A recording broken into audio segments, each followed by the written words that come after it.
Intomantomana edumasiswene nqulu inyoni enkulu eshaya amaphiko manikela ngegazi abanye banikela ngemali. Sanibonani uDr Gadla lo inyanga yakamhlabeni ingane omthandazi eJozini isigodi kwasiqakatha entenga. Ngiyanibingelela bantu bonke amagumbamani omhlaba indawo nendawo.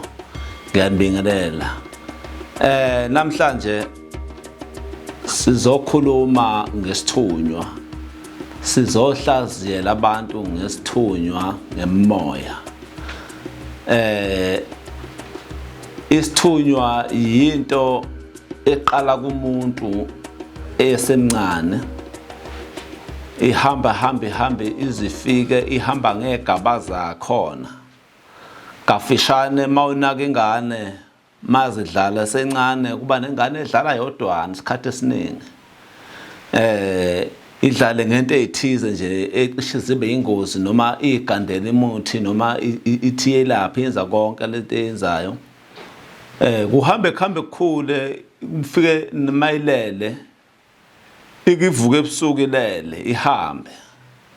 Isithunywa ke into othi mawubizele kuyo mayifika ngephupho uboniswa into ethize kamakhelwane, uphupha umuntu uyagula, kufanele uhambe uyomtshela ngoba uthunyiwe isithunywa. Bese hambe zihlukana lapha ke lemoya yethunywa. Kube khona imoya yobungoma, khona umoya wobundawo, khona umoya wobugedla, khona umoya wobungoma, khona umoya wobunyanga. Kuyehlukana lezi zinto. Khona umuntu ozothwasela ubungoma. Hayi ngoba mele alaphe ngobungoma, asebenze ngobungoma.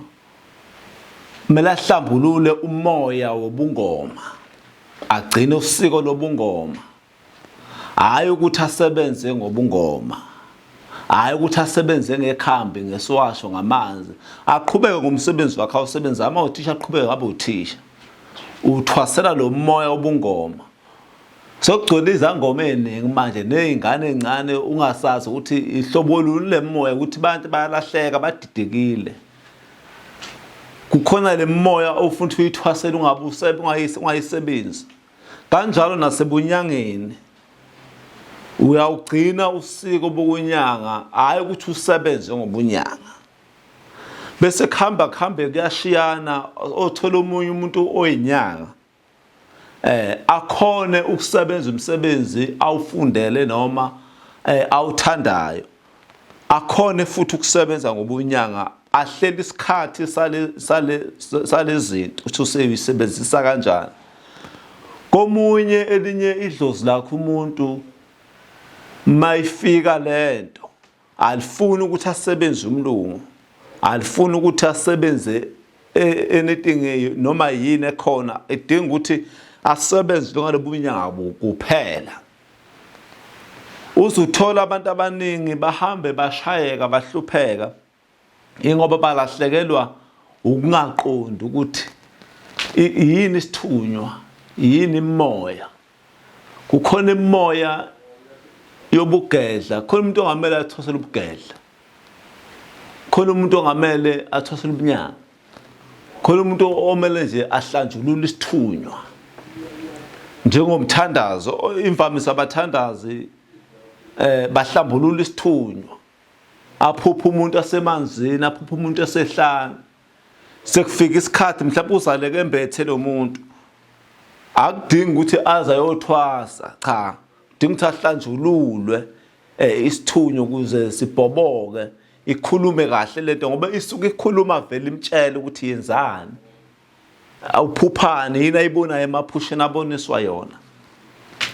Ngithi nje angihlukanisi lezi zinto ngoba abantu abaningi ziyabahlupha, ziyabadida. Uthole ukuthi naboza kwethu laba bangabathandaza abayizinyanga abayezangoma, athola ukuthi nakho umuntu uvuka umoya wobungoma kodwa akamele abe sangoma, semela amthwasisa.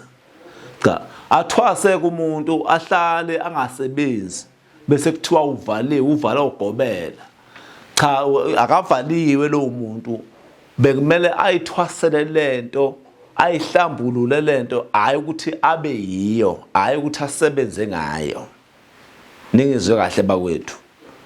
ikanjalo lento lena ingakho ke uthola kuzoba nezinyanga eziningi nezangoma eziningi othunjelo lo muntu wathwasa walahlekelwa izimbuzi wakhipha inkomo kodwa akasebenzi angene umuntu esikhupheni angene umuntu endombeni fanele bese uyibuka lapho ke lento ngoba uyabona ukuthi la lo muntu uvaliwe lo muntu akavaliwe uhluleke ukubuka wahluleka iunderstanding ukuthi no lento no dokotela lo umsizayo abanye odokotela sebejaha imali basafuna ukubukisisa kahle isimo somuntu ukuthi lo muntu ukanjani ngithi nje angicacise ngesithunya ngemoya ukuthi ihlukene kanjani isithunya into kanjani isebenza kanjani ngingakhuluma ngathi uzongena umoya wobunyanga uthola ukuthi uyasebenza umsebenzi wakho lo uthandayo usithola isikhathi sokusebenza ngokwedalo bese kufika komunye elinye idlozi lomunye linolaka alifuni ukuthi asebenze umlungu futhi lisebenze nje ngokwalo ngolwalo ubizo bese ithunywa ihambe zibahlupha abantu abangafuni ukuhlambulula ithunywa umuntu avelelwa amashwa azi ukuthi uyaboniswa ebusuku avalelwa amashwa izimpi angazazi lezi zimpi iqhamukaphi noma ngenzanga lutho kuthiwa kuvela intembi kuthiwa ubusibani mhlawumbe umunye uzoboshwa ahlala ejele kuthiwa amangalela uthiwa unukubezwe ngokwecansi angakaze ayenze njalo lento leyo yini sesinolaka isithunywa sifuna into yaso ingoba awuyinakile ingakho sesikuphosele ebunzimeni sikuphosele egodini uzosola abathakathi usole amaloyo usola yonke into kanti cha isithunywa naso sinento siyayidlala indima yaso yokukushaya yokukukhombisa cha ngikhona mina sithunywa nihlambulula ngenze lento ethize thola umuntu ushawa abantu manje uyagwaza kodwa akafi ushawa umuntu unamashwa uwenza yonke into uyaboshwa umuntu agcine abonisa azatshelwe no yini indaba abone naye ebusuku ukuthi kufuneka bathi angenza ukuthi indaba yesithunywa yashayana ingozi ubona umuntu athi phanjanelwa ekhanda akaloyiwe umuntu akaphanjaniswanga indaba ila kulesithunywa kule moya ngoba eminye imoya ezinye ithunywa sinolaka sikushaya isithunywa uzuphelela la manje nabantu baze bangazi ukuthi ukwenze njani ngalo muntu lo so ke namhlanje bekithi ke ake ngixoxe lento ngiveze ukuthi anike lihlukanise isithunywa ukuthi sisebenza kanjani nike lihlukanise nemimoya yonke ukuthi isebenza kanjani ileyo ke ngandla ukuthi isiqephu bethe ukukhuluma ngaso ukuthi ke imimoya yobungoma nobundawo yobugedla yobunyanga obuthandaza ikanjani ifika makwenze njani ivela kanjani kumuntu ivela ngendlela eziningi ezihlukene so okudinga ukuthi bese mayifika kumuntu ayihlolisise makuzoya kumuntu ayihlolisise sike sithandeke thina ukuthi senze into eshiwo isidalwa sakho inyanga nje noma umthandazo umsengoma ayingenzi into efundiswe yona ayike khuluma into etshelwa esidala salomuntu ngoba siyakhuluma uyofika umuntu kuwe akhulume ngephupho libuke lephupho lisho lichazana ngoba nabantu namaphupho ayabadida umuntu angahlazi iphupho ngendlela afundiswa ngayo buka iphupho ukuthi lo muntu lifika njani kuye ahlaziye kahle leliphupho uyothola umuntu uyaphupha uphupha lapha uphupha inkomo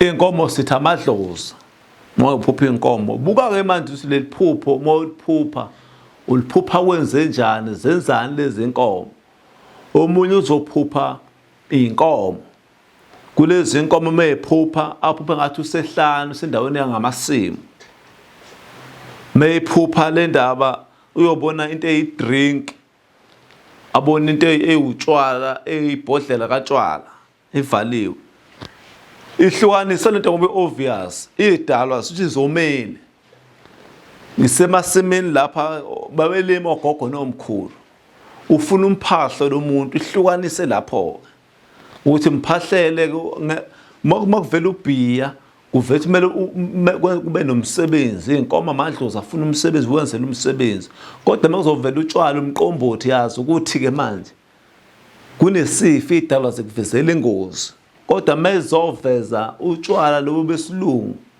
buveza ukuthi bezifuna umsebenzi hlukanisa hlobo lomsebenzi olenzayo ukuphahla noma ukupha ukwenzela idalo ngoba ziyabashaya abantu izinto zalamaphupho ziningi izinto esingakhuluma ngazo ukuthi nje isikhathi yabona soshaya kodwa lenye ilanga besiveze kahle le ndaba le bonke ngane zakwethu magumba manomhlaba sebengela uDr Gadla lo sobuye sixhumane khona la same place same time siyabonga.